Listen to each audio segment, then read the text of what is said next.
네, 여러분 안녕하세요. 칠스입니다. 네, 오늘 본문을 보면은 노아의 첫째 아들이었던 셈이라고 하는 사람의 족보가 등장합니다. 셈은 어떤 사람이었었습니까?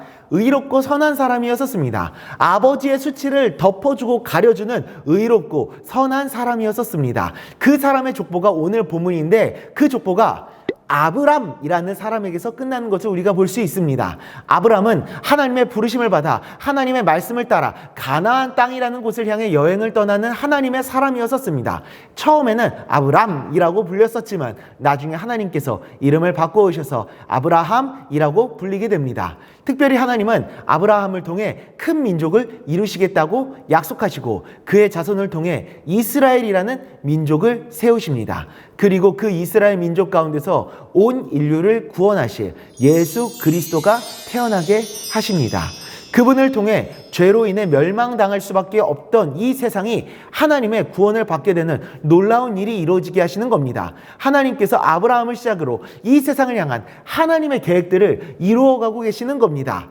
바벨탑 사건으로 인해서 암울하고 또 이 세상이 어둠으로 가득 찬 것 같아 보였지만 이 족보를 보게 되는 순간 우리는 희망을 느끼게 되는 겁니다.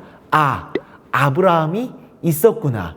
세상 모든 사람들이 죄에 빠져 하나님을 떠나고 세상이 어두움에 빠지는 것 같아 보였지만 하나님은 아브라함이라고 하는 희망을 준비하고 계셨구나. 하나님은 여전히 살아계셨구나 라는 희망을.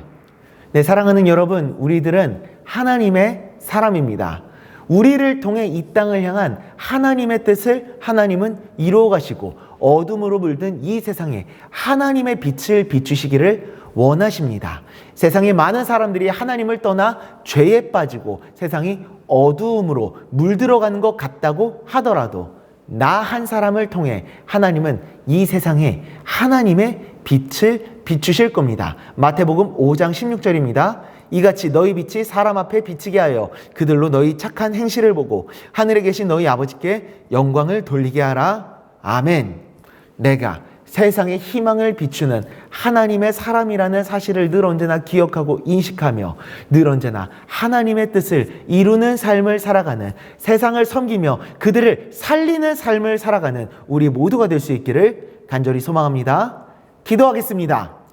하나님 아버지, 세상이 바벨탑으로 인해서 어둠으로 가는 것 같고 암울해 보였었지만 셈의 족보를 통해서 우리들은 희망을 느꼈습니다. 바로 아브라함을 준비하셨던 하나님의 계획을 보았기 때문입니다. 주님, 우리들은 하나님의 사람인 줄 믿습니다. 이 어두운 세상 속에 하나님의 뜻을 이루어가는, 하나님의 빛을 비추는 하나님의 사람들인 줄 믿습니다. 주님, 나를 통하여 이 어두운 세상 속에 하나님의 빛이 비추고 수많은 사람들이 하나님의 희망을 느끼고 하나님께로 돌아오게 되는 놀라운 역사가 일어날 수 있도록 은혜 내려 주시옵소서.